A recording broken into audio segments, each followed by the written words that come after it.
This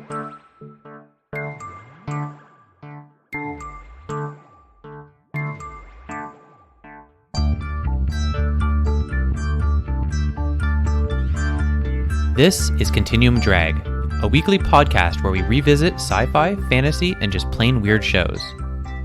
This week, Man Machine, episodes 3 and 4. Captain, I find this bizarre.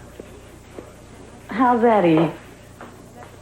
Well, if you were going to choose an organ to represent maleness, I would think you would choose a large organ, and certainly not the smallest. The smallest. By far. Oh, so the male is basically unconcerned with size. Well, that's another much longer discussion. Welcome to Continuum Drag, the podcast about low-quality VHS transfers. I'm Luke, here with my co-host Jordan. What's real, Jordan? Well, we're halfway, having three of us here having a malted milk. We're joined this week, before we get into this, by our guest Steve. He's been here before. I think you were here for Galactica 1980. Yeah, that's right. And something you don't know is last week, the characters on Man Machine went to get some malted milks. Oh, really? That's a futuristic drink, we think. Of course, yeah. Malted milk. Everything old is new again, right? I don't even know what a malted milk was in the past, so it's hard to know what it was in the future. Well, you had those malt shops, right? Didn't Marty McFly went back to a malt shop? Yeah, he did. It's very sci-fi. So this is a well-honed homage to Back to the Future. Back to the Future, yeah. I didn't and Back to the Future Part 2, not number 3. I didn't have the joy of watching episode 1 and 2, but it's a well-crafted sci-fi world. In Sure is. Well, that's a good question then. Did you have any knowledge of Man and Machine before we asked you to watch these two episodes? None at all. Even doing very basic research, the only thing I could pinpoint here was Yancey Butler. Well, I will say, when I told you about it, you're like, you were hot for Yancey Butler. Oh, all kinds. Yancey Butler, Witchblade, and actually going back, I was trying to look, why do I know Yancey Butler? Why is she this beautiful woman from my early childhood? Hard Target, 1993, Jean-Claude Van Damme, John Woo, Hard Target. Oh. And it's that beautiful mix of full eyebrows and bright eyes that were big in the early 90s that just she lives with me still to this day. So have you heard her voice recently?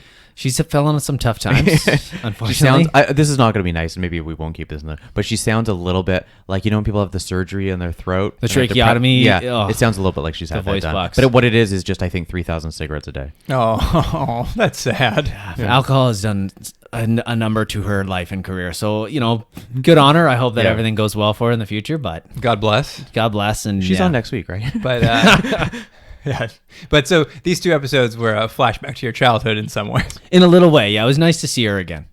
All right. Before we get into these episodes this week, I think Jordan has a little something for us. I do, and I changed it up slightly. So I have 2 options for games that we can play. So I'll let you 2 pick which game we'll play, but it must be a consensus. I'm not choosing between the 2 of you. I can't do it. I can agree to that. So the game option, the first one is Would You Rather, which we've done before, and I'll give you some people and you choose the scenario. And the second option is Guess the Cast Member. So I'll give you some choice roles that they had in their career, and you pick who did what. Well, I think this is Guest Choice, since I'll get the chance to do the other one, I'm sure, sometime in the future. Yeah. Well, yeah, we're not throwing anything out. Well, there's no real winner in Would You Rather. I mean, I would debate my answer and thus give the correct one, but I think in a trivia, I could probably beat Luke. So my competitive side wants to go so you want to do something where you could win? Yes, exactly. Sorry, I thought that was clear, but yes. Okay. So let's go with option B. Okay. I don't know how I feel about this. I will not look at my notes. Okay. So this is, we've done this once before. Hopefully this still works. But the weird thing about this show is I went through IMDb and looked at all the characters that are in the show from the beginning of the show all the way to episodes we haven't seen yet. And only 4 people are in more than one episode. So they have guest star after guest star after guest star, but it's not like, there's a lieutenant that comes and says a funny line in episode 3 and you'll see him again in number 5. That doesn't happen in this show. So there's only 4 actors that I'm going to list, only because they're the only ones that are listed as major people in this show. Fair enough. So the 4 people are, I'll start, just at the bottom of the list here, is Christine Belford, who played Rose, who's the voice of the vending machine. She's in 2 episodes, and she's listed as the 4th highest actor on this show. I'll just fill Steven here. Vending machine's not in these episodes, but in the first episode, he gets in an argument with a donut vending machine. Oh no, the donut vending machine is in one of these I think episodes. it's in is episode it? 3. Yeah, because I've the phased out. there's something going on with the chief. The chief is looking longingly at Pastry as Yeah. she walks through Oh, a walk so and anyways, right. and apparently its name is Rose. So there you go. Okay. My dream of this being a character has come true. So the other actor is the lead, David Andrews, who plays Bobby Mann. You also have, as we've mentioned, Yancey Butler, who's playing Eva Edison.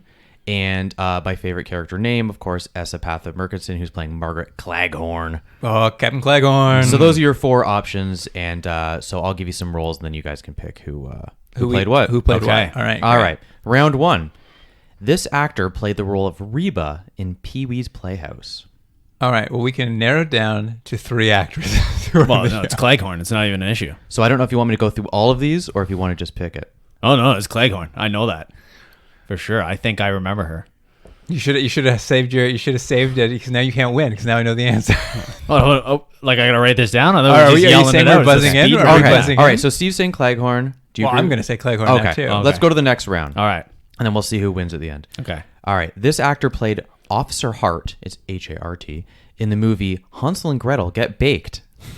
Wow. The Oscar winner. The Of course, Oscar-winning, yeah, yes, Hansel. That's the prequel to Hansel and Gretel Witch Hunter, right? Yeah. Yeah. I don't know the answer, but given what we know about the unfortunate future for Yancey Butler, I'm going to put her forward as a possibility. I think she might be my selection. Steve? Interesting. I'm gonna go with the actor that plays Mann because I think that he has a predilection to play punny names. So like this might be some sort of heart pun. in it. Both good picks. Round 3. This actor played the role of, I'm going to pronounce it Satak because I've never seen it, but it's Satak in Stargate SG-1. Oh, so it's Canada. It might be Shatak. It's S-E-apostrophe T-A-K. It would be difficult to get the name Shit Tack on Yeah. television. So Yeah. Probably not. Oof. Should I take a swing? I mean, you've already used Yancey. Like she was your ace in the hole. So I mean, she could be in 2 of these. I don't know. oh, that's true. I didn't realize we could. But double up. I'm still gonna take a swing. Okay. I'm gonna put my money on Rose, the vending machine. That's where I was going as well. Rose. Okay. All right, I so we're in got you. agreement on Yeah. here. All right. All right. And finally, this actor played the role of Lita. I don't know the gender of Lita in Battlestar Galactica, the original show. Oh shit. Wouldn't it Wow. be great if all these were Yancey Butler somehow? Somehow, I'll answer Butler. What was Andrew Mann? Bobby Mann. What's his name? David Andrews. I'm gonna take a swing and assume he was a child on Galactica. Nice. Well, I've only left Yancey Butler, but I know it's not her. Well, you because- don't have to. All right, so I'm gonna double down and then say Rose again. All right, the vending machine. One Yeah, more the time. vending machine. Okay, well, I'll give you the answers. I think I know who won, but you can add up yourself based on your scores. And I think I know who won this very, very complicated game. We know I cheated in the first one, so it's a tie there. We'll cancel All right. that one. That's out. all right. No, that's So, fine. Did we get that correctly though? The actor who played Reba in Pee-wee's Playhouse was, in fact, Esapatha Murkison. And it was a recurring character. Oh, yeah. I remember her as well. Yeah. She was also in. She's a male person. She's a what? Yeah, it was something like that. She's Yeah. female. She's Yeah. a male carrier. Yeah. Fine, sure. Yes. All right. The next round, the actor who played Officer Hart in Hansel and Gretel Get Baked was, in fact, Yancey Butler. Oh, yes, that's 1 point for me. Wow. The actor who played Satak in Stargate was Bobby Mann, not Bobby Mann, David Andrews. I still know what his name No, is. says you. Was that me? Yes. Is that him? Yeah, because I said it was. No, we both said Rose. We both said Rose. That's right. It's you. You're gonna win on Yancey. And last, the actor who played Lita was, in fact, Christine Belford, who was the voice of Rose. the Oh, so vending we're machine. tied. We're tied. Yeah, because I said Rose. Good job. Well done. Perfect tie. Yeah. Okay. I tried to find more about Christine Belford. I didn't find much, but she did. It looks like she was an actress to a certain point, and then went, nah, I'm just doing voice work, which I guess happens as people get older. Oh yeah. It's a good deal, man. I think maybe like the role of Rose was so good, she's like, I got to do this again. Like I'm made to do vending machine, who withhold donuts. Bruce Willis has been phoning in his roles for a long time. He just does voice work, right? They just use a CG. Yeah, they just CG him in. When is Bruce on the podcast? Out of left field, I could have pulled any actor, right? Let's Bruce. Fuck that guy. I mean, he's an easy target. Yeah, it's true. All right. Well, What was the name of that Jean-Claude Van Damme movie? Hard target. You should have said he was a hard target Oh, that's nice. and brought it all back. You said he was an easy target. Oh, did I? I forgot that we had even said Hard Target Guys, earlier. it's set in the bayou. Have you seen it? It has fucking Jean-Claude Van Damme in the Bayou. Lance Hendrickson in it as the villain, and his right-hand man is Vosloo, Arnold Vosloo. Is it I don't know who that is. The Mummy? Oh, that guy. Yeah. They're hunting people for sport. So it's like a Most Dangerous Game. Yeah, it's totally a Most Dangerous Game. Jean-Claude Van Damme comes back to town. I think it's Louisiana, because his ex-army brother, ex-vet army, whatever, is murdered for sport, and he investigates. It's fantastic. I think Murdered for Sport's a better title. Yeah. Thanks for joining us on Steve's podcast, the Jean-Claude Van Damme Hour. Well, I'd like to plug my new, but no, sorry, no, not yet. I would do that. I would tell you I'd watch it, but I probably won't. I'll just have you explain it to me after the podcast. Will do. That's all I need. All right, let's get into these 2 episodes, shall we? I'm sure we all have a lot to say. All right, here's the IMDb summary for episode 3. No pain, no gain. Eve revives an ex-cop who wants to die by getting him to help investigate murders committed for body parts. That was courtesy of Gus F. That's barely the plot of this episode. Yeah. Hey, are you calling Gus F out? I'm saying he's either stupid or bad at his job of writing a synopsis, which I assume is his job. Also, I thought it sounded like she brought him back. Like when you say revives, that's what I mean. It's like, did I miss shit? Like I did not see her do CPR on. Yeah, that this guy show's at all. definitely not exciting enough to be He's reviving a dead body. More of a poet. It was a revival of his spirit. It's a thematic summary. I think Gus was actually Luke's handle on IMDb. Now, we saw this briefly in the second episode, but I guess what we're seeing now in the start of the show is all these episodes kind of have this, not exactly a cold open. It's kind of just like a bumper at the start where you could just see the crime scene through RoboVision, like that circle on the screen and all like the information popping up and like photos of evidence being taken. It's an interesting choice, actually. I don't hate it. It's the worst Terminator vision ever recorded on film, and it's delightful. Well, what's funny about it is it makes it seem as if the robot or android or whatever you want to call it can't see very well. It's got that thing where, it's just like the head can't move properly. So I'm like, well, what are they looking at? And I just assume the robot's stumbling around, bumping into things. So you said android. I think that is actually a gynoid. So in my research, the Wikipedia has her listed as a gynoid, which is, of course, the female robot. Although the first... Wait. Their androids are gendered? Well, the term android, the "and" part of it, so the droid obviously is from robot, but the "an" part of it is male. So the female android is actually a gynoid. But Latin? I'm not sure if it's Latin or Greek. If you prefer, Robot Tess is actually the first female version, but she's not. She has human parts, right? Or is she entirely? I mean, she techno-organic? We don't know. We don't know. Okay, we don't know. She can eat. We know that much. But I don't know what that happens after that. Maybe it just comes out like regular. And she can shower. In this show, there's an inordinate amount of people showering. She also exercises. She exercises, yeah. For some reason. She sweats. Lubricant. She lubricates. That's important. Yeah. She's supposed to fit, right? She's an infiltration droid? Some I mean, sort of Terminator scenario? At the end of the day, this is some sort of prequel to some other show. Yeah. So this first crime scene that we see on the beach, yes, is the worst maintained crime scene I have ever seen. Because there's just a child playing in the beach? A small child building a sandcastle at the foot of a dead... not at the foot. At the feet of a dead body. Like, the feet are the drawbridge of this kid's sandcastle. Yeah, I was confused because I thought at first it was going to be... like a murder was going to happen. We were going to see it. But then, it just didn't make sense. It's like, I guess the cops just don't care in the future. They're like, well, make a sandcastle. I mean, we've talked about it a little bit, and only in passing we'll see it a lot more in these episodes, but like... the level of police work and what is legal and illegal is like bizarre in the future, apparently. I like that you didn't see them. You did see a man and a woman kind of walking away from the crime scene, like, and the woman was being consoled. But then you heard voiceover of a guy just hitting on a woman. Just being like, hey, baby, come for a walk. Let's walk up the beach. And I'm like, are you stepping over a dead body right now as you're hitting on this lady? Like, I assumed at first, and I don't know how I feel now because the show doesn't make any sense, but I thought what you were hearing was the audio of the murder. As did I initially. I also thought that, but it's not unrelated. It's not, Until that kid was burying the dead body's foot. Yeah, for sure. It's probably because it was like recorded in post and seems like it was overlaid over top and didn't fit the scene, but it also didn't reveal anything about the crime. Johnny, don't build that sandcastle over there. Well, this sort of opens up this episode after this. There's a little cold open here before we get to this crime scene where apparently the police force has gifted Eve a yellow convertible to drive around in. Mm-hmm. Man drives a Hummer, and he brings her. He's like, "The Cleghorn got you a car. It's this yellow convertible." I'm just like, what is happening here? It's just that I think they just wanted a pretty girl driving a cool sports car, and so they're like, I don't know, the police department just gives it to her. Who cares? I'm not making all these decisions. It's a very sexy episode, this one, right? She had the hot car.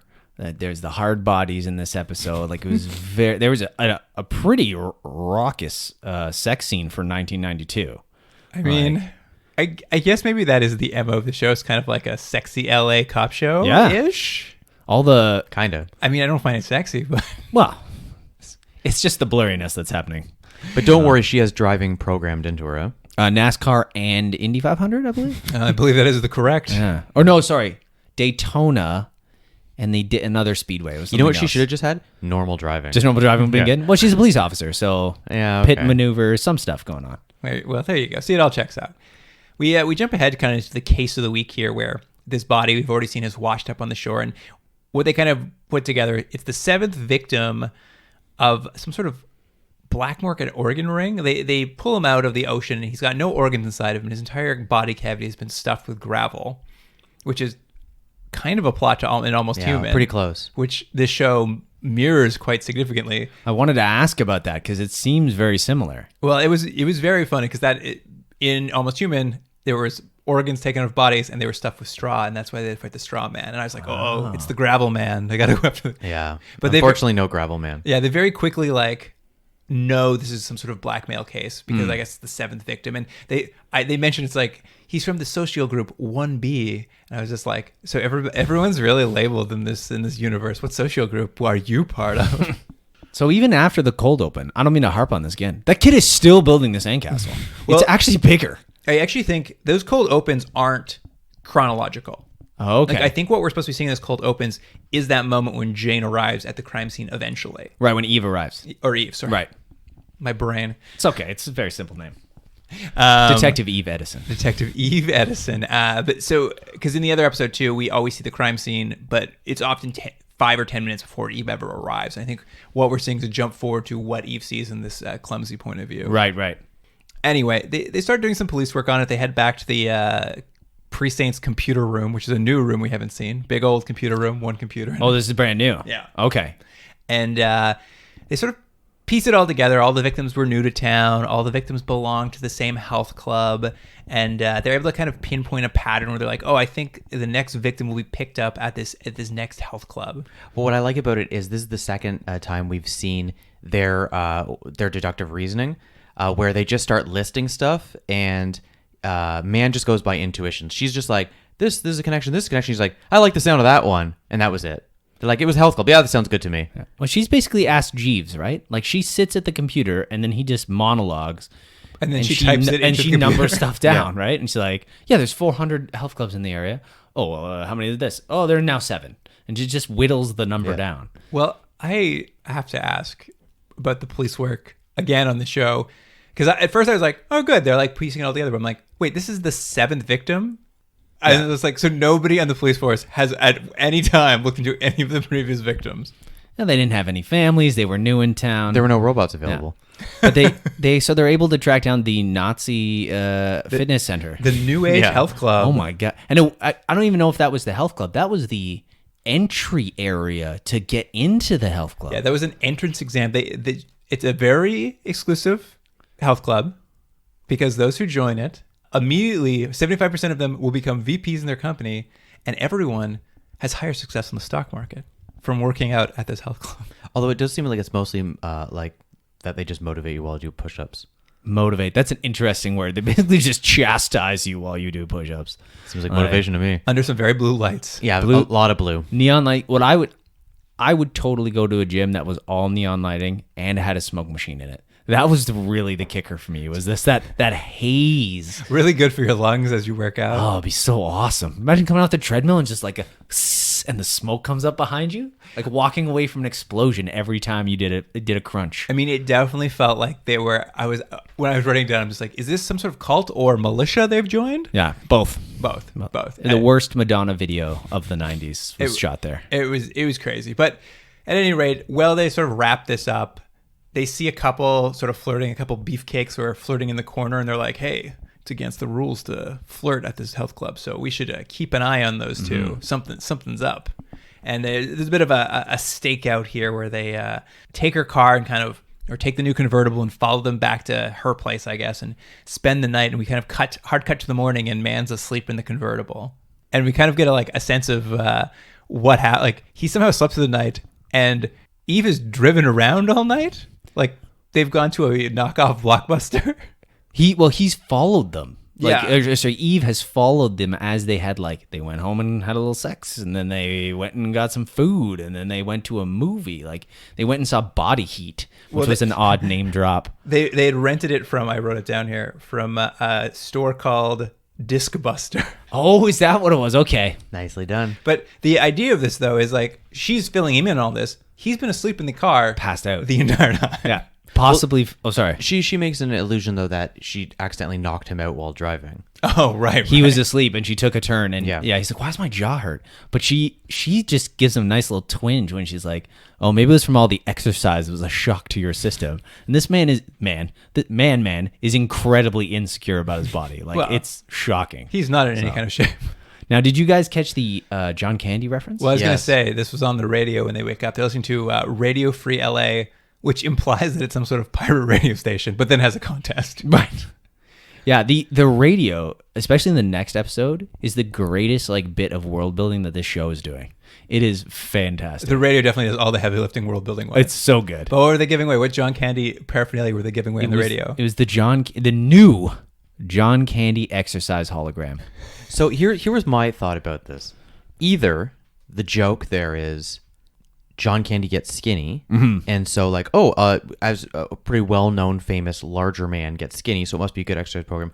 Or they're taking a real, just mean shot at John Candy for some reason. Like, wouldn't it be hilarious if he had an exercise thing because he's fat? I think either way, they're taking a mean shot at John Candy. Yeah. For no reason, and no reason. Everyone likes John Candy. Though this is just after Home Alone. Like, Home Alone's 91, right? So John Candy's still peak John Candy. Oh yeah, absolutely. Why? I don't understand. He's not as big as Wagons East John Candy. Oh no, he never would be again. That's tragic. Never would be again. Thanks, Steve. Yeah, this is so the stakeout's going on. They haven't seen anything in a while, so they kind of sneak around the house to sort of peek in a window and see if has she been murdered by the big beefcake? And they hear all this screaming. Sorry, but the memory of it was. But when they get to the window, they're snuggling very softly. Well, they're done. The idea there was that they had just finished what they were doing, which was very passionate, and now they're in each other's arms. But they're as we're classic with Mann, he's just off in his timing. It didn't feel right to me. It didn't feel like what was happening when they looked in would match the screams that were happening. I think it's probably because it's also they wanted this joke, but it's 1992 TV, so you can't have. I find it interesting that we both have to explain to Luke why a woman might scream during coitus, why she might be enjoying herself. So, thanks, Steve. I just said it was interesting. It's been great having you on the podcast for the last time. Don't let the door hit you on the way out. At no point, though, really, no point did those sound like anybody was in trouble. It wasn't a scream of murder. Once they kind of see that they're both still alive, they basically call off this investigation. Well, this was a bust. Let's give up on this whole route. Yeah, basically their detective work was, we think one of them is the murderer, but it didn't happen in the small time frame that we decided to watch them, so thus they can't be the murderer. Yeah, so they kind of go down a new path. They're going to choose to go undercover in the black market Oregon scene, I guess, and sort of figure out what's going on. And they turn to an ex-cop named Burn Rooter. Yeah, which I thought at first, I thought it was a futuristic name. I thought his first name was Burn and his last name is Rooter, but it's not. I looked it up. His last name is just Burn Rooter. Yeah, Burn Rooter. Classic name. Before they get to Burn Rooter, they go back to base, right? They go back to the police station. Oh yeah, they probably stop by. And this is another I didn't mind this show. I don't want to bury the lead here, but I really enjoyed some of the stuff that was going on here. There were just dial-up modems just wailing in the background Yes. as they were walking through from scene to scene in the police station. I thought it was great. Well, it's funny. They do have that as a sound design choice. No internet in this show. There's no internet in this world. Really? Well, we haven't seen it yet. We haven't seen it yet. All indications, though, are they don't seem to have, like, everything they've done so far technology-wise Right. has no interconnectivity. Okay. Like, that idea seems to be something this show hasn't considered. What you're actually just hearing is faxes. Just fax machines going off, getting called the wrong numbers. Yeah, exactly. So a real telephone line is calling a fax machine. Yeah. You're hearing that noise. But you're right. We don't know. Maybe a future episode will deal with the internet of the future. But I thought she was doing all, because she does a lot of searching, right? So I Yeah. thought it was just her. Like she was able to VR into the intranet, maybe. she can plug a computer into her brain. Right. And then she can use that computer to, like, look things up. But it's unclear whether there's any sort of, like, it seems like it's a police network, maybe. Yeah. Okay. Yeah. As opposed to maybe a public one. But it has been unclear. Anyway, they visit Bernruder, this ex-cop, and he's good to talk to because he's had 7 transplants in the past, not including heart transplants. Can you guys name the 7 organs he has had transplanted? I have no idea. We just guess. Liver, 1, Kidney, 2, spleen. no. bone marrow. Yes, that was a hard one too. Yeah, I remember him saying that one. I only have 2 more. I'll Yeah, give you tell me. two. Yeah. Pancreas and the pituitary gland. Oh, pituitary gland. What? Do you need that? I don't know. Is he growing still? No, you don't need that. But he's had a bunch of these because there's been some sort of transplant boom in the future that kind of allows people to live indefinitely. Which I guess is why there's such a. I'm like, you're gonna have a lot of people have to die for there to be a transplant boom. But I guess that's why there's so much black market organing. Well, we have people driving sports cars that only have the programming for race car drivers. You get a lot of people dying. Oh, I suppose so too. A lot of accidents out there. But the interesting thing about a man who's had 7 transplants, not including heart transplants, is he doesn't want to be alive. He wants to die more than anything. Yeah. I thought that was really interesting as a character. Like, he's an old guy that basically it's 10 years, right? He's given himself 10 more years since the last transplant, Yeah. or whatever. And he longs for death. And I mean, they don't get into his backstory. They don't talk about like, oh, my wife passed away, or I'm not on the force anymore. I've got nothing to live for. But he starts off a pretty interesting character with this desire to die. He's almost a more 3-dimensional character than the main actors in this show. Absolutely. Yeah, I mean, I would have liked to know where the turn was because I'm like, you've had all these organ transplants, so you wanted to live at some point. Mm-hmm. I just wanted to kind of know like what was missing. I mean, I guess we kind of find out that he kind of basically misses work, I guess. Mm-hmm. He doesn't have a sense of purpose anymore in his life. Yeah. That's what it is. But Mann has an interesting moment after their first meeting with Bernruder because he's like, oh, I play checkers with him every Tuesday. And I try to beat him every Tuesday. So he's mad enough to stay alive till the next Tuesday. Yeah. So it's like Tuesdays with Bernruder. The only thing that's keeping him alive is his rage, just keeping him alive. And that's what she said. So she said that. She's like, do people just live for revenge? I'm like, yeah, all the people. You're in LA. That's what they do. Essentially, though, he kind of fills them in. He's like, all right, if you want to get into the black market, you're going to need like a premium organ if you're going to get like kicked up high enough to get into one of these transplant rings or whatever. And so he's just like, there's only one organ that's premium enough for this to work. What is it, Steve? It's a testicle. If you want to go fast, get a testicle. I have it written down in all caps. Yeah, so this will lead to many things they think are jokes throughout the episode. That's a good way of saying it. It's many things they think are jokes. And they kind of look like jokes. They kind of smell like jokes, but they're not jokes. No. There's literally an entire scene where Cleghorn and Eve have a conversation about men love testicles. They just love those testicles. And I'm just like, And that why scene, is this that happening? scene went on for about 43 minutes, right? Oh, it did go on. I was just like, I'm like, well, this is weird. Guys, you have soured on sci-fi TV. I had a good time in that scene. That was quite fun. Because how do you joke about the penis in 1992 on television? You're not allowed to say it. You're not allowed to show it. You're not allowed. Like, it's not HBO. This is regular ass cable. I mean, I think we've watched enough of these shows to know that like this is joking about a penis and testicles is pretty par for the course.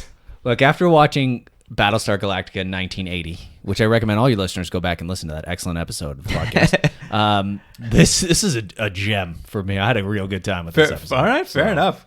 I mean, we're going to have very different opinions, apparently, but that's very funny.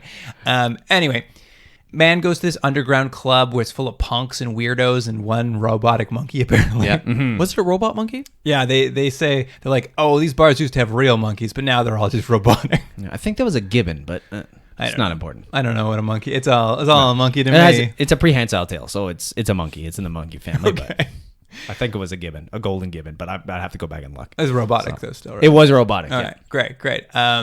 He meets this organ trader, and basically, Mann fails to his mission because all the guy's willing to give him, he's like, I'll help you out, but I'll just give you a dog testicle Can I just say that his undercover costume was just a pair of glasses? and a suit. Oh, and he combed his hair. Yeah. Yes. Yeah. It's a different part. So it did take him at least 45 seconds to get that costume ready. Well, I mean, it wasn't a tough one. He just needed to look like a guy who wanted to buy a testicle. That's true. This was a hell of a bar, though. So not only did you have the robotic monkey, but Ruby, the testicle dealer, had a personal little person that was sitting on the bar just holding his drink. Oh, you thought that was person? I thought that was I thought that was a bartender. No, he was sitting on the bar. I wasn't sure what their relationship was. He might have been a bartender, but that's personal service. That's like, he wasn't pouring him a drink. He had a drink. There was a little person holding his drink, waiting for him to like accept it and then give it back to him. Oh, All I know is no matter what, it cost $50,000 to get a testicle. a dog one. A dog one, that's true. It wasn't not even a human one.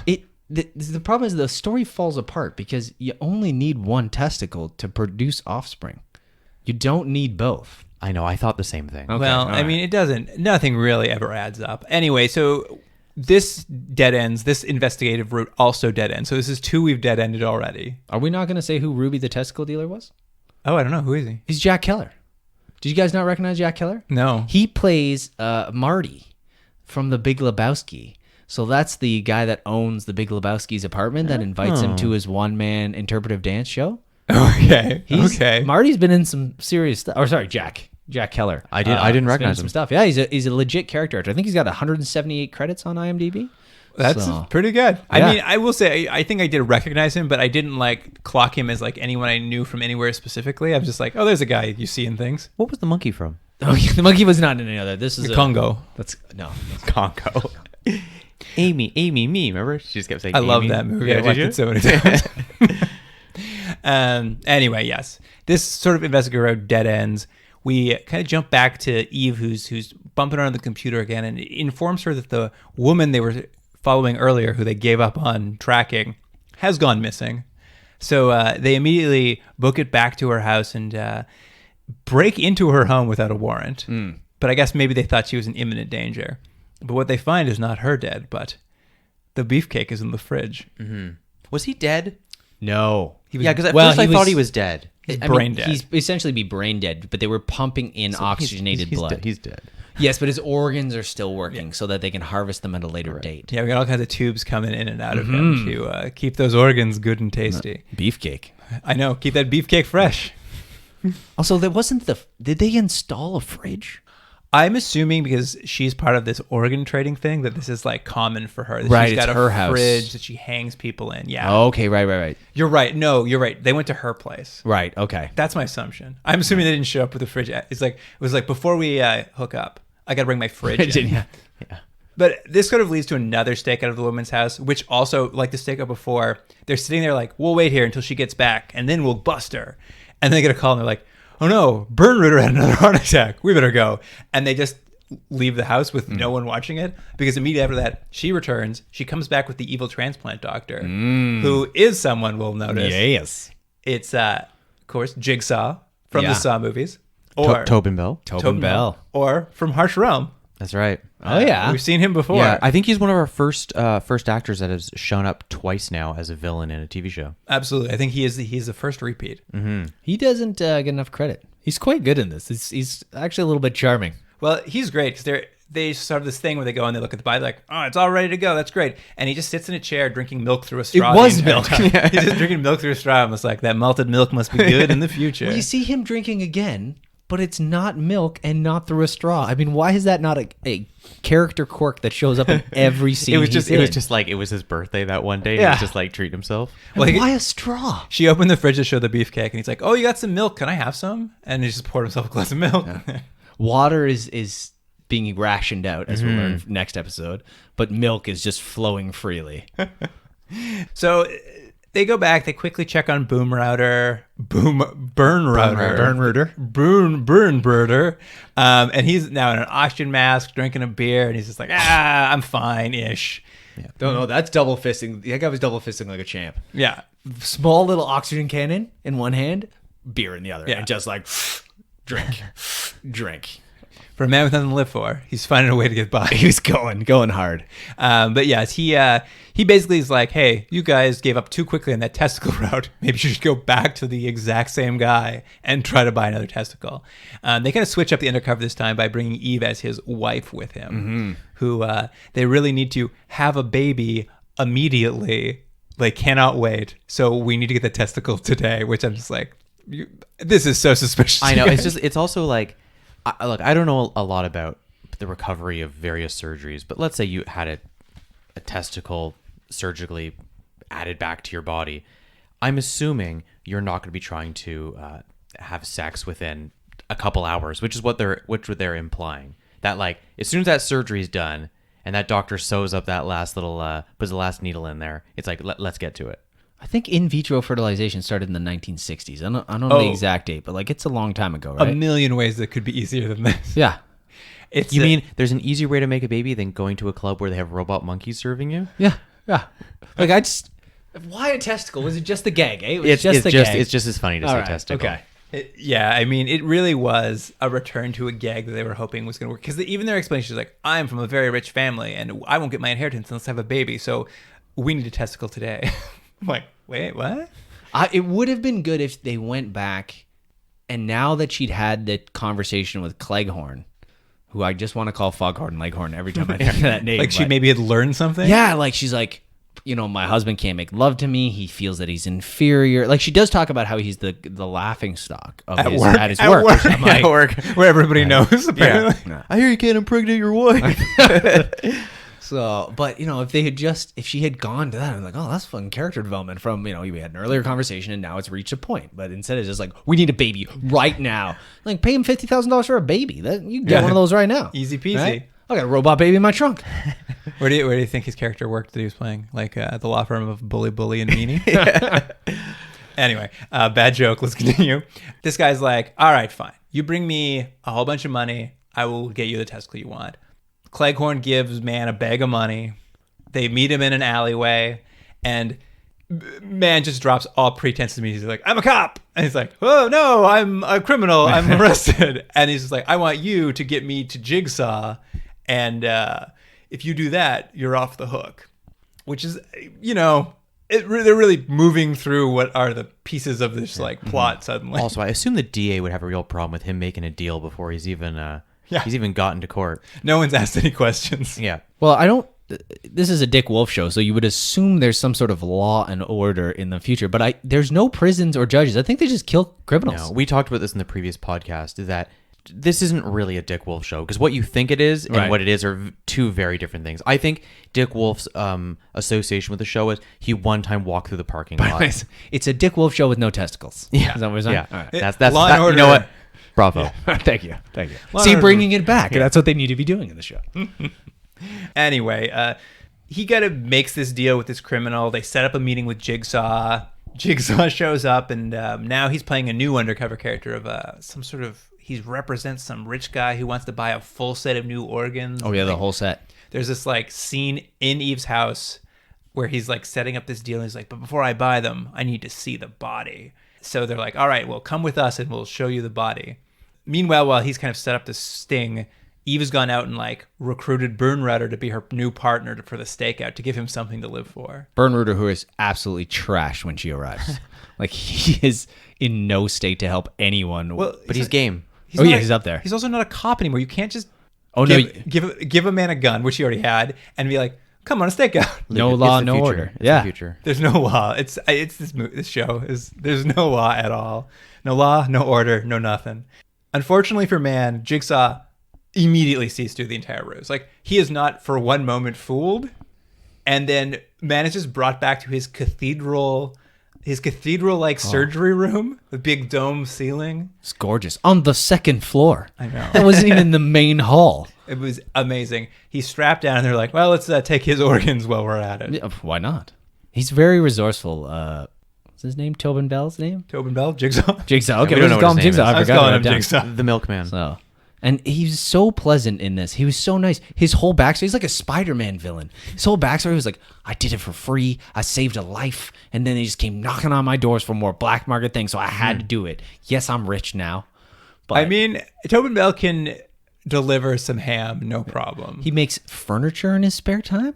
Like he tells him that. Like, do you have a hobby? I make furniture in my spare time when I'm not cutting people up for millions of dollars. I think that's just more time wasting. The show loves just really? throwing in stuff just to eat up some more time. I thought it was Tobin Bell just coming in and be like, yeah, no, I'll act on this, but I'm doing it my way. You got to give me one monologue. That's all I require one monologue every episode. I love that Tobin Bell has never had hair. He's had that receding hairline, like that. Oh, Almost the Jean-Luc. It's like Gene Hackman. Gene Yes. Hackman started balding apparently at 4 years old, and then just it didn't get any thinner. That's just what it was like for the next 7 years. Never grew hair. Gene Hackman came out that way. John Hawkes was on an earlier episode, and he looks quite young, but Tobin Bell looks exactly the same. Absolutely. Like 30 years ago, perfectly the same. It's awesome. At any rate, since Mann's in trouble, Bernrudder and Eve bust into his house to kind of save him from Jigsaw. And it's kind of, all these episodes end similar to shows we've talked about before. So it's like a big action sequence, and action is in quotes. It's not the best action. But like they... You mean the slow motion karate is Yeah. not the best action And they you've do ever that every seen? episode. They just slow-mo it up. Oh my! I had to check YouTube. I'm like, did I fucking hit a button here? What is happening? Yeah, it's not great. I did like that Bernrudder appears to drop from the roof onto one of the bad guys. I'm just like, he is... I mean, leaving apart the fact that his character is supposed to be quite ill, the actor himself is not fit in any way, shape, or form. Both the actor and the character just recently had a heart attack before that scene. So watching him drop from apparently the roof onto a character looked like a bag of potatoes had been dropped. Hitting Anvil. Yes. That was his name, Anvil. The Oh, the right. The right-hand henchman? man. Yes. Yes. Anvil the henchman. Eve gets in a karate fight with the woman from the gym. Mm-hmm. That was who it was, right? The right hand. Yeah. Okay. Yeah, I'm pretty sure that's who it was. Who I thought she was like, she has no robot powers. Like, it's a fair fight. She's fighting this gym lady, and Eve is losing. Oh yeah. I think this is I don't know if this has a trope name if we looked it up, but we've seen this in a few shows now too. If there's a man and a woman who have to fight, they will invariably split up and find someone of their own gender to fight. That's just what happens in fights. Still happens. Take a look at any of the Avengers films, right? Like it tends to be males fight males and females fight females. I mean, So it's tough. It's just a tough thing to watch, I think. this was tough to watch for various reasons. So I think Zack Snyder definitely saw this. There seems to be like a hand crank ramping up and slowing down during the karate. I call it karate. I'm offending people that know or watch karate, but It was more like a jazzercise. it was Taibo. Is Taibo a thing? Can I make fun of Taibo? I don't know. Yeah. Billy Blanks was on the side being like, your kick needs to be higher. Oh, it could be. It's the right time frame. It is the right time. And it all sort of culminates in Bernrudder and Jigsaw having a standoff with guns where he's so out of shape that even in this moment with the standoff, they have to have Bernrudder sit down in a chair. Like, it's not even a standoff. One of them is sitting in the standoff. Behind a desk. Just have a nice little sit. And we hear, correct me if I'm wrong, we hear one gunshot go off. That's correct. One bang. Very loud. And they're both shot and they die. Yeah. I assume they shot at the exact same time. Yeah. And Bernrudder is happy. He's happy to be back on the job. He's dying happy, mainly because he got to kill Tobin Bell, which would be a serious issue if there was any law and order. But it's just, there's a gun. Brought a retired cop, civilian, to kill a man on a stakeout. And I only realize it now after our many dick jokes that Bernrudder repeatedly talks about the size of his gun. Oh, that's throughout right. the episode, and mocks Man, super insecure man, about having a little gun that he brings on the job. So, And we do get to see his gun, and it's quite large. wow. So there's an ejaculation at the end of this episode, metaphorically speaking. Metaphorically if we go speaking. back to the original, she revives his penis by getting him back on the job. You think that's what Gus F was after? That's what Gus F was talking about. I get it now. Amazing. The whole thing wraps up with them back on the beach. Bernrudder's dead. He's been cremated. He has no family, apparently, because it's up to Mann to throw his ashes into the ocean. It throws ashes various places. Yeah, there's like a list of places he's supposed to throw his ashes. The track. The strip club. He kept a little pouch for himself. Yeah, that's for later. He was just an alcoholic drunk. Like, he's just a gambling drunk. I watched him throw it weakly into the ocean, and the entire time, for the rest of the scene, I'm just like, It's just going to float back in. It's just going to float back in. But the scene does culminate with it floating back in, and he has to go get it. So I was like, well, at least it's true to itself. And Eve mocks him for it. Like, no, it's not till 10:48 that the tide is going out. And she's like, also, do you see the size of your gun? Well, did you catch how Mann wants his ashes to be disposed of? Honestly, my note here was, I don't care about these ashes. No one cares. So what happened? Well, Mann tells her how he wants his ashes to be disposed of. He wants her to shove it into his gun and shoot it into space. Anywhere. He didn't specify. I thought he said shoot it into space. Maybe. Right. But, I mean, you're not going to shoot her in the face? Did I hear it wrong? I want you to put my ashes in a gun, find my ex-wife, shoot her in the face. And Eve, who's just the emotional heart of this whole thing, says, would it be okay if I kept a small amount of your ashes? She asks. It's very nice. Nice ending. So they've really become very close. Yeah, they got rid of the whole, because this show started in episode 1 that he hates robots and doesn't want a robot partner. Right. But they got rid of that real quick. Like they're tight by episode 3. They're just and then he bosom saw buddies. Yancey Butler. Was like, no, I'm fine with it. It's all good. All right, let's get in episode 4. Here's the IMDb summary for episode 4. Water everywhere. What happened when the story came out? It almost cost me my job. Bennett Tyler's a very powerful man. But that was part of my reason for speaking out. If we could get rid of him, we could actually start to change the autocracy that has a stranglehold on the city's water. But they're not affected by the contamination. They've picked the wrong place to land. With the kind of concentration they're getting, they'll be dead before tomorrow. Mann's neighbor, a food reporter, investigates the murder of another reporter who broke the story about a contaminated reservoir. This summary was courtesy of, let's say it together, Gus F. Oh, it's F. Gus again? Yeah. That's nice. Gus has heard- upped his game. That's actually what happens in this episode. Yeah. He's done all of them, and he's been pretty good, I think, actually. Now, did Gus also rate them? Because the star rating on IMDb is ludicrous for the show. I didn't look at him. Episode 3 has a 9.2. I think it's only Gus who's ever clicked on that button. Then he's rated it 58 times. 58. Wow. 58 people thought this was the best show of all time. Where are those people? And why can't they put a better feed on YouTube? It's just Yancey Butler. She's like, Hey, sweetheart, rate that episode again. that's to her assistant. I hear a debate between Yancey Butler and Kathleen Turner. So, like, you pick which one's which. Steve, you sort of mentioned this here about the quality. We're watching all of these on YouTube. They've all been uploaded by some generous benefactor. Unfortunately, of all the episodes, and it's even in the comments of this YouTube video, this is the lowest quality one. It's a really bad VHS rip. The VHS tape was clearly quite damaged when it was uploaded, so it was borderline watchable, I would say. Yeah. For a second, only people over 30 will understand what I mean, but for a second I reached towards my computer looking tracking? for the tracking button, and I'm like, that doesn't exist anymore, and had to pull my hand slowly back. In the comments, someone is just complaining about the quality of it, and the man who uploaded was just like, give me a break. I'm finding these on VHS and uploading them when I can. This is the only copy I could find. He's just like, leave me alone. But you can get this whole thing on DVD. Can you? There's a full series set. I mean, that is the IMDb photo is of a DVD version, but I don't know. This man could not find them. And these are recent uploads. Right. These are in the last 3 years these have been uploaded. Well, it's 9.2. You got to get it out there. People want to see. People are dying to see this show. So you'll have to bear with us. I think there's a chance I did follow everything in this episode. I did my best to track it, but the audio could be a little hard to hear at times. I really liked every now and then the image would glitch and people would just jerk around in the frame for a second and then it would keep going. Bonus though, all the TV commercials were in this one. Oh my God. That's right. It was the highlight. Which was the highlight. Can we just mention them real quick? Because I remember 2 of them, and I don't think I wrote them down. But the Pepsi commercial with what's his face, Ray Charles. Yes, I remember those. Oh, as yeah. a kid, and there was another one too. Do you have them written down? Well, I have 2 that were my favorite part. So seeing Dave fucking Thomas again. Oh right, yeah. Grandfather of Wendy's. He's really pushing those Wendy's salads. Oh my God, Dave's signature salads.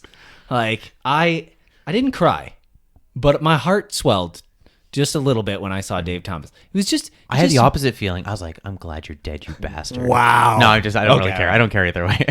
Now, the opposite of that, when Bronson Pinchot, I pronounce it Pinchot. Pinchot? I say Pinochet, but I know that's not correct. That's the dictator that died. Oh, right.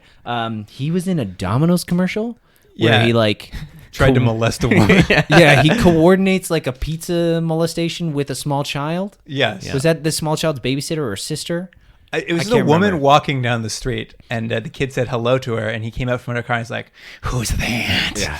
All you need to know is ladies love pizza. Ladies. But yeah, it was great. If anybody is not going to watch this episode, and I don't recommend that you do, watch this feed just for the commercials. Just skim forward for a commercial. Don't even skim. Watch the whole episode just for the commercial because it's worth it. Well, we'll get into it. This episode also, again, as you mentioned, uses the radio to build some world. Like we start off in the morning at Mann's house, the morning radio zoo crew's on, and they kind of reveal a big plot point that I'm shocked hasn't come up to this point that about California. What is that? That California's been in a drought for 3 years. Oh, right. Yeah. There's like a massive water shortage, and it kind of leads to a whole gag they'll run throughout the scene where Mann's just trying to take his shower in his allotted amount of water that he's allowed every day. Well, once again, the psychic nature of this show is just, it's mind-boggling. It's so good that like they would recognize that LA would be in a drought, because it is. Like it's been in a drought for quite a long time. So it's impressive that they've read the zeitgeist so well that they've got it. I will say, we'll get into it a bit, but this whole episode has to do with, water droughts and shortages and stuff like that. This is all just the plot to Chinatown. Well, not only that, they mention Chinatown in this. Yeah. As of like, it's that sort of thing where the writer's ripping off another writer and like, well, there's a way around that. I'll just say, hey, remember that other thing I'm ripping off? It's like, well, no, you're still ripping it off, you lazy person. So it is very much in that vein. Getting back to the radio really quickly, we do kind of learn that like, because it's a drought, you can like win water, and like water's tough to get. Like they have a contest to win extra water every week, and that's kind of becomes the major plot point is A, man needs to have a shower, and B, what's going on with the water drought. And as he's trying to get in the shower, part of this gag where he can't get in there is he gets a call from Cleghorn, and there's been the first murder in Zone 15 in 2 years. A victim has been found in a swimming pool, and it's an old friend of Mann's, an old reporter he used to know. Mm-hmm. So Mann then tries it back in the shower, but who should drop by then? He's asked if they're friends, but he denies it, and he says that they had beer a couple times. I think there was something going, like there's something romantic going on about that there. The way he talks about him, like it's subtle, but I picked up on it quite a bit because he was like, no, it's just I had beer with a few times. He's like trying to play it down that they got inebriated, they had a mutual feeling, something happened. Oh, interesting. It's just, I read it as like this was someone's idea of how a tough guy is. Like tough guys don't have friends, and then a tough guy like Mann. Tough guys can have romantic relationships with other tough guys. Like it happens. It's completely reasonable. Well, the next person that comes in is his nosy reporter friend. A food reporter. Well, here's the thing I didn't understand, and maybe you guys can explain this to me. He's a food reporter, and they talk about how he does reviews of restaurants. Mm-hmm. But then they also talk about how he puts recipes in the newspaper. Yes. Is that what a news reporter does? I don't think so. Those are two very different things. You might recommend a recipe here and there. He seems to write them as well because Mann and him are on and off friendly, but Mann says he holds a grudge against him because he gave him a recipe that had a missing ingredient. The pumpernickel recipe that was missing the yeast. That was it. They call it the pumpernickel incident. He can't live this down. This poor reporter. Everybody's like, oh, you're the pumpernickel guy. Mann has so many non-friend friends, and they're just hanging around everywhere. Well, he drinks beer with a lot of guys. So Anyway, he comes in, he interrupts the shower, and then Eve comes in and also interrupts the shower because it's hilarious that he can't take a shower. That's the whole point of this scene. Yes. So we have another amazing character actor in this. Yeah, our friend writer. The food reporter is Curtis Armstrong, commonly known to most people as Booger. Yes, from Revenge of the Nerds. Revenge of the Nerds, among other things. Another illustrious career, 100 and some different items on IMDb. Do you think when he walks down the street, people just yell booger at him? Absolutely. I actually do think that probably happens a lot. Yeah. He's there, though, because he wants to stop being a food reporter, and he's heard that this other reporter is dead, and he's just like, man, cut me in on this investigation. I want to be a serious journalist. How do I get in on this murder investigation? Yeah. And I immediately thought he was the murderer. I mean, it's very suspicious. Right? Like, my only competition is dead. My competition for your affections and your tips is dead. Please cut me in. I want a piece. But because of the pumpernickel incident, he's out. He's out. You can't come in. So, Mann and Eve start looking into the crime. Once again, they hop on a computer and start typing stuff in. And as they're looking, a big Chinese food delivery happens because food reporter wants in. So he's like, here, I sent you all this food to eat, which leads to another great gag. What was the gag on that one? They watch a live autopsy. And God, yeah. That's right. Yeah. So thank you, Luke. So all the food gets delivered. He's just like, I'm going to eat all the food, Man is. And then Eve's like, well, I'm going to watch this live autopsy for some reason. And then so while she's watching it, Man is eating, and he keeps getting grossed out because obviously a very gross thing is happening while he's eating. So it wasn't necessarily like it was a live autopscy, but again, in a prophetic thing, it was they were video conferencing. That is right. true. They were like Skyping the autopsy, and the what do you call an autopsy Mortician? person? No, the doctor. Yeah. The doctor was very like theatrical about the I whole thing, liked right? him too. Yeah, he's been one of the many actors who have had very small roles in this who have made them much bigger roles. Yeah, I flagged him too. I was just like, if this was a recurring character with the vending machine, we'd be starting to build an ensemble here that worked. Oh yeah, and he had a romance with the vending machine. That would be awesome. Oh, that's pretty good. I'm Right? on board. I'm on board. So this is one of the best like gross shots to tasty shots that you see, because he keeps like they don't show the brain, but they show some of the intestines and stuff, and then cut back to the food. Right. They're doing a lot of like cross cutting. Yeah, and like the kung pao chicken looks really terrible. It was good. It was good. It was visceral. So. I mean, it's a classic gross out move. It did work too, I think. Totally. On the show. But the autopsy basically reveals that this guy had died, and they thought he died in a swimming pool, but the water in his lungs is fresh water, so he couldn't have died there. So now they don't know where the victim died, which is a tenuous start to the episode, but that's kind of the clue they're working from. I think he drank that water. I think because there's like it was instantaneous. He opened him up. He talked about the Y cut. He opened up his lungs, and he's like, "Oh, this is fresh water."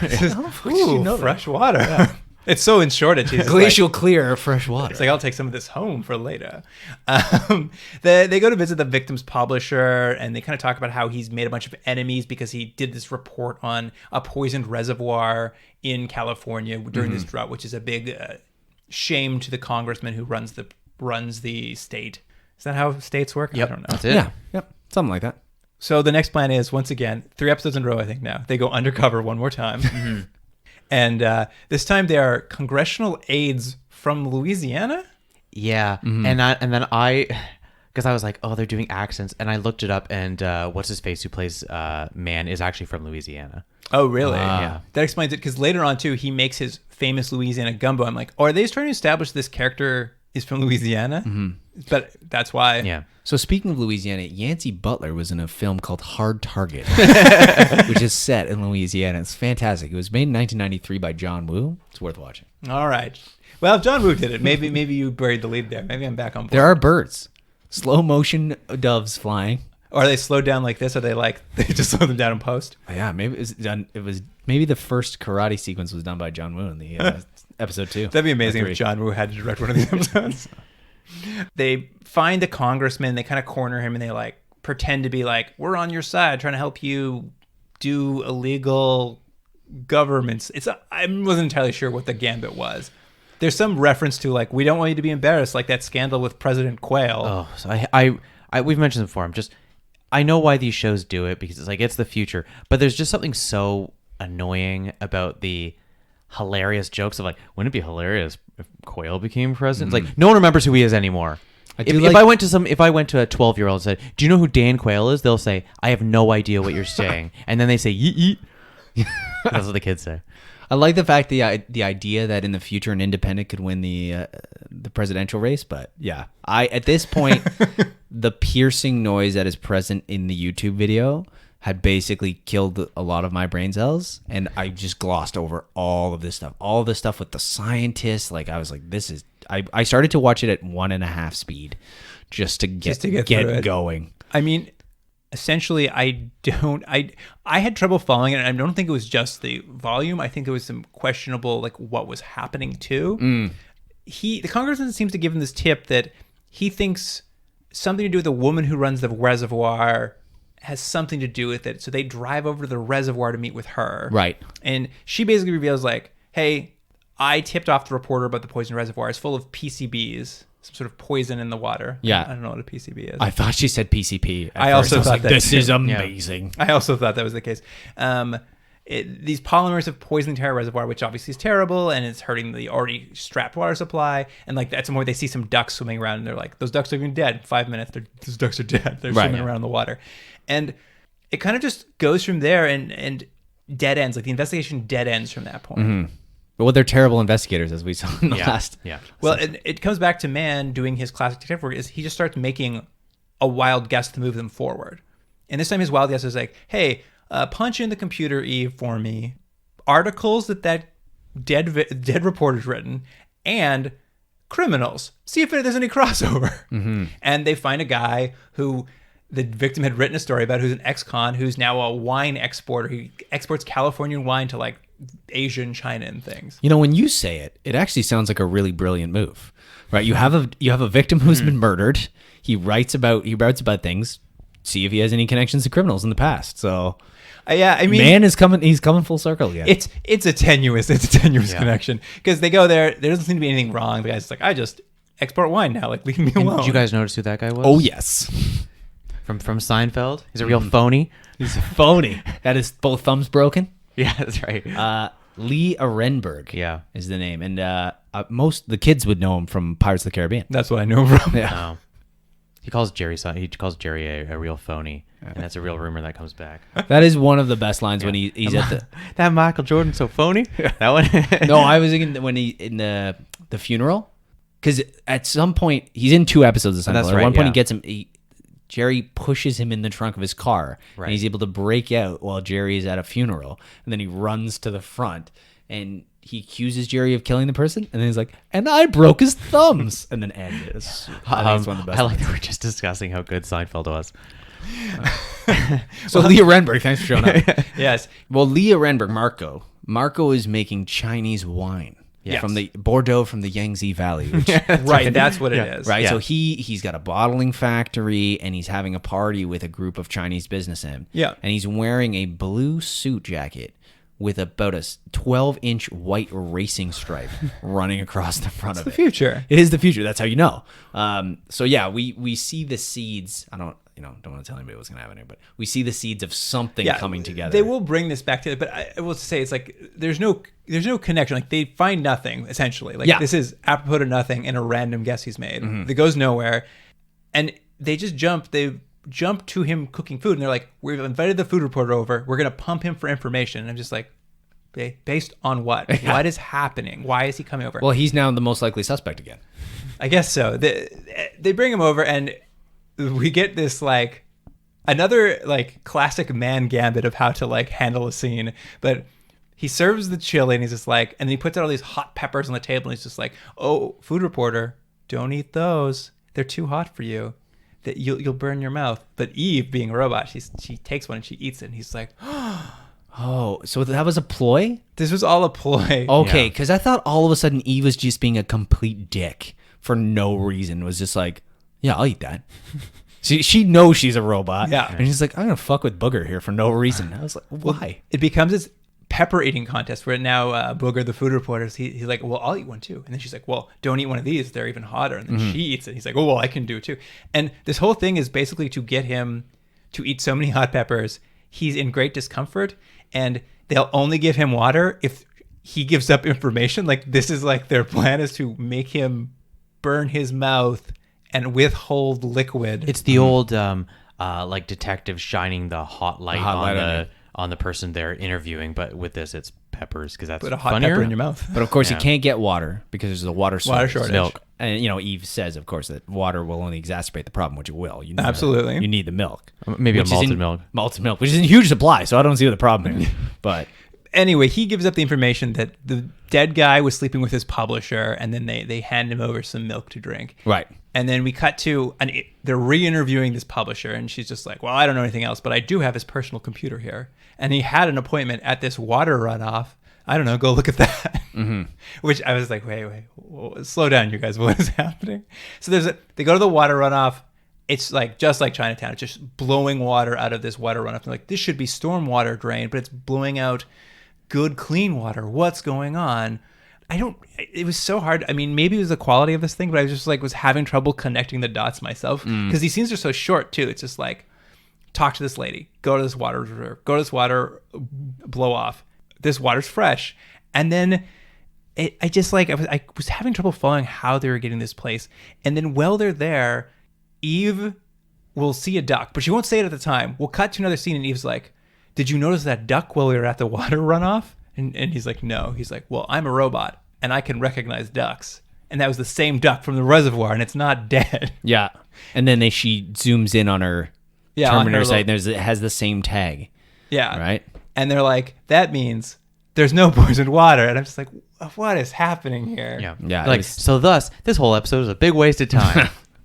Anyway, that kind of, I guess, in this, like, it has to be less than 5 minutes. They, like, clear up the entire water plot very, very quickly. Mm-hmm. So I guess, I mean, you got to move forward, I guess. But the ducks solve the case. And they what a great line. The ducks solve the case. There's a quick scene where they swing past Cleghorn to, like, fill her in. And at that gumbo dinner, the food reporter had given Mann a fancy watch, trying to buy his way into the investigation. A chef's watch. A chef's watch. I googled them. They don't fucking exist. It's not a real thing. It's not a real thing. I'm like, that's a brilliant idea. It's not a thing. I'm assuming it just like converts measurements. Yeah, it did. No, it gave timers and gave you the time and converted measurements. It was a terrible, terrible smartwatch is what it was. Yes. Yeah. Very too specific a smartwatch. Yeah. But really what's been happening is there's a mic inside the smartwatch, and he's been listening the whole time to pick up information for his like crime report. Yeah, but Mann knew that it was a microphone. Mann occasionally is an excellent detective. Yeah, he's been onto him apparently the whole time, and so as he tells Cleghorn what's been happening, he's basically talking into his watch and he's essentially goading the food reporter to go drown in the same way that the first reporter did. And in fact, the food reporter goes back to the same water runoff, goes down, the water starts running. He almost drowns until Mann pulls him out. So, but dude, he said to her, because I think Eve says at one point, she's like you almost killed him, and he was like, "Hey, guys like him never die." Yeah, that was his way around it. Like, I knew he would and it be was fine. Seconds before he gets hit with thousands of liters of water at high pressure. Like, he'd never die. Boom! Yeah. Like, smoked immediately. Mann definitely tries to kill him, and even when he saves him, he pulls him out and he's just like, that water is poisoned with PCBs, you're gonna die. And he just like the guy just starts breaking down, and then Eve's like, that's not true. Yeah. Like I don't know what Mann's problem is with this guy. This is the second episode in a row where one of these police officers has brought in a non-uniform badged officer to be the fall guy or to like... I think the writers go, oh no, these characters, I don't know what they would do or talk about, so let's just bring in a third character every episode for someone for them to talk to, and then something interesting to happen because these two are boring. And then we'll put that person in the line of fire at the end. Yeah. And now that they've saved him, they're standing at this water reserve. The congressman shows up with a gun, but he's not the bad guy. No, he's a bad guy, but he's not the bad guy. Yeah. I mean, correct me if I'm wrong. What I could gather from what I could hear, they called him out because I think they thought he was the bad guy. Yeah. And when he got there, he just saw all this kerfuffle, like basically Mann trying to kill someone. So he's like, oh, I better save that guy, and pulled out my gun. Yeah. There's literally no reason for him to come back. He thought that they think that he is wasting water at the source. Right. To cause the false water shortage. Right. He's saying that he's telling people that it's dirty when it's not. So then I thought it was going to be the scientist engineer lady who was but it's not siphoning off, but it's not. It's not any it's of the them. old phony. Well, what kind of happens here is like they talk to him, they figured, okay, this isn't his fault. He didn't know clean water was being run off. Right. And someone says something about, what are you going to do with it? Water down wine? And they like click the pieces together that like, oh wait, this wine man is selling watered down wine to sell California's wine. But I think you are both wrong in that it is the scientist. She's orchestrating the whole thing. Oh, is that right? Right? She's in on it? When we jump to the bottling plant, she's there, and she's with the ex-con, and the ex-con's just like, I'm really nervous about what we're doing. She's just like, shut up. Oh, that's who that was. You're right. Okay. Yeah, you know, it's funny. I didn't know who that was because of the video quality. Yeah. That's what I'll blame it on. I will say totally. It's not clear because she is in a very short scene early on, and you're supposed to track her from like 25 minutes earlier. I only really clued in midway through the scene. I'm like, oh, this is the scientist who falsely claimed the reserve was poisoned so she could get in business of selling water overseas. What's more important, though, in this scene is that in typical fashion this show, we break into a fight, and it's man on man, woman on woman. Yeah, as it should be. I mean, I will say, in this Man on man. Man on man. Double N You on gotta single say, N. you have to say it like they do at the beginning of the show. Man and machine. I did like in this scene, though, Eve does her first good robot jump. There's like a really long jump she makes. I mean, it's shot very awkwardly, but she does like a huge robot jump. I'm like, oh, finally, robot power. There's a shimmering sound in the background, right? But essentially, yeah, they catch the two bad guys. It's all over. And then because there's a big gunfight to catch them, one of the containers full of water is spilling water out, and Mann sees his chance, and he runs over and starts taking a shower. Yeah. Yes, that's right. A bullet hole pierces one of the bottles. Yeah, one of the tanks. And Mann's like, finally, I can get that shower. It's brilliant. It's a real resolution to that joke that no one thought was funny to begin with. Bottling clean water from the Colorado River and then selling it to China. Like, there's an interesting show somewhere here. I mean, there's probably a good idea buried very deeply under the surface. Absolutely. And it kind of just ends on this tag where they're reading the newspaper and the food reporters go back to writing food reports, and then but they're like, but his food reports or his recipes now are much more dangerous because he puts a spicy ingredient in them. And I guess they state what the theme of this episode was, because they're talking about how, oh, maybe in the future, Eve, you'll want to do something different than police work. And she's like, what? He's like, yes, because as we've learned from this episode, people can change. And I'm like, is that what I learned from this episode? Yeah. That was the moral. Do you remember what he recommended as her possible future interest? Was it the worm Wine- collection? wine- Worm raising. Oh, Yeah. was that it? I thought it was Yeah. wine collecting. No, it was worm. It was like, maybe you get one worm, and then you get the worm a friend, and then they have a worm family. And then that worm family, it was the crazy, why would you recommend that? Like, if worm farming was done in the future as some sort of protein, I would get it, but it's never mentioned ever. In an episode you haven't seen, he made a dating profile for Eve, and one of the things he said she should put in her profile of likes was, what was it, classic Studebakers? Yeah. His likes are out of control. Right. Yeah. So I had the pleasure of watching this episode with the YouTube subtitles on. So at some point, doesn't Eve start talking like an old time movie? I think she's talking to she starts dropping like a weird she slang. has it's something they started, I think it was in episode 1 where he told her to start essentially like picking up idioms and catchphrases. Watching because, culture. Yeah, so she's been watching like old Stooges and stuff like that. So now she's dropping in these non sequitur kind of lines. So we got a bit of like a Demolition Man thing happening. Yeah. Okay, so at one point the quote from YouTube was, "You motherfucker, I heard it in a movie, Gotten Slaves in 1939 by Randolph Gray." That was the subtitle? That was the subtitle. Clearly that was not the words that was said. I will send you this screen grab because it's funny. priceless. And then at the end of the episode when he's talking about the worms and they're cooking, it says, "Combination, it is quite ovulation or completely normal." So These are great. I've watched YouTube subtitles for this show before, and it is fun to kind of see how how they misinterpret it. yeah. All right. I mean, do you guys have any final thoughts on these episodes? Really, I have one weird thing to mention that Steve mentioned at the very beginning, which was the commercials. And I just saw, I'd written some of my notes here. This has nothing to do with the episode, but there was a commercial for Unsolved Mysteries, and it was on the episode of Noah's Ark. And it went to a talking head of like, here's what you're going to see. And the quote the guy had, he goes, "It's Noah's Ark 200%." and I laughed, and then I remember watching that episode of Unsolved Mysteries because I remember going to school the next day and being like, "Guys, I think Noah's Ark is real." Is it real? Like, it's on a mountain, and the government's not letting you see it. I'm 200% sure. 200% sure. I'm going to ask in math class today if that's possible, but I'm pretty sure.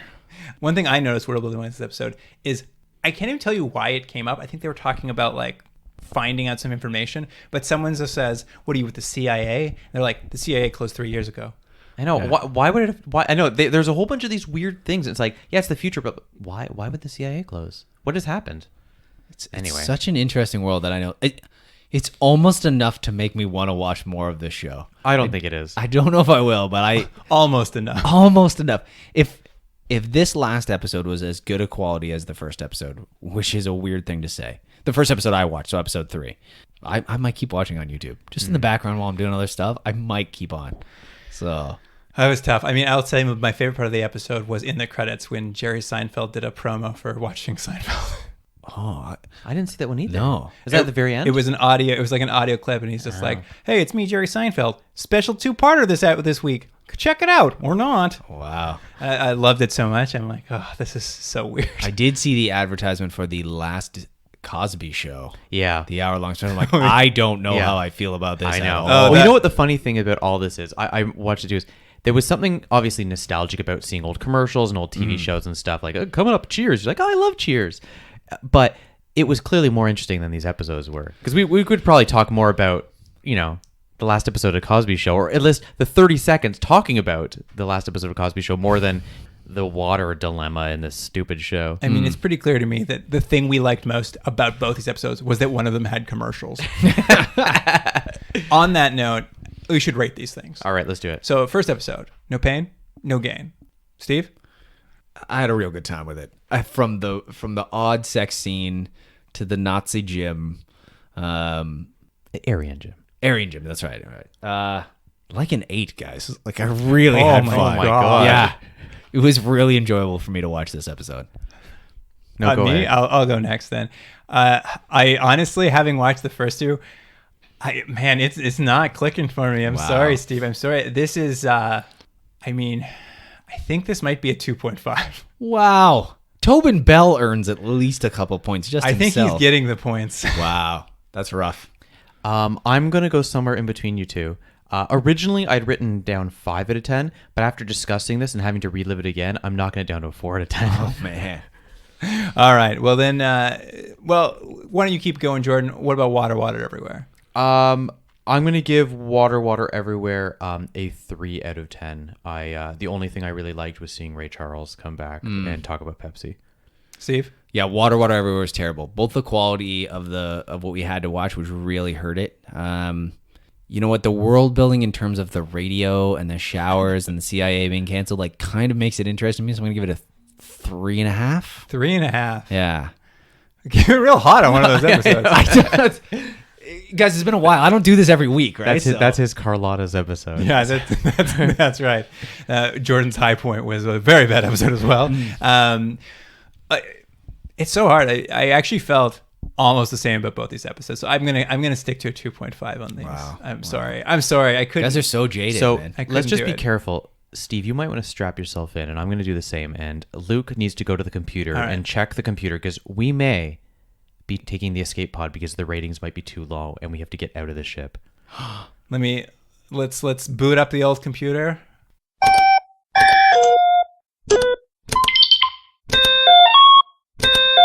All right, let's have a look at what this rating's coming in at.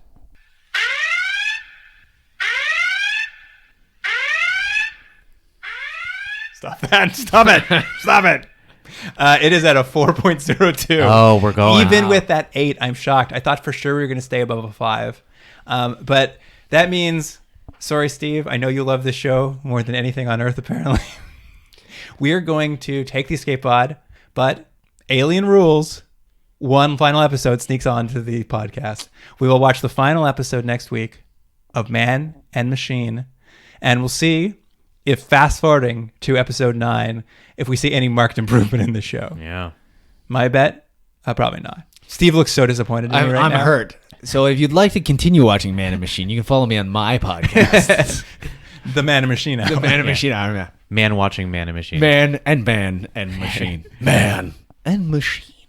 Well, it's been a lot of fun, Steve. Thank you so much for coming back. Guys, thanks for having me. I love doing it, and clearly I love the show. So You know what? I'm so glad you came on and you were so positive about it. It was so nice and a refreshment, because I was feeling, I'm like, this has been rough, and I don't know if it's going to have been rough on Steve. What he's translating to is he was worried to come to the studio and listen to me bring him down even further, and then it'd just be the two of us just complaining. crapping all over this show.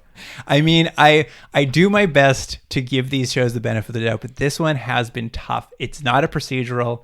It's borderline science fiction, and it's not working for me. It's just not working. Well, I wish you all the best in abandoning ship. I'm gonna ride this one to the end. Someone's got to fly this USS Kelvin into the heart of some big ship, and I will do that.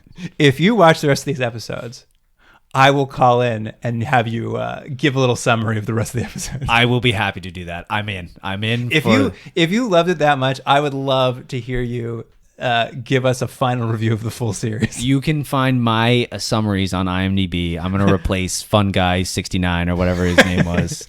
So how many more episodes? 21 in the season? There's only 9. Oh, fantastic. Oh, yeah. It's a real easy. We're halfway through already. I'll have it done by tomorrow. All right.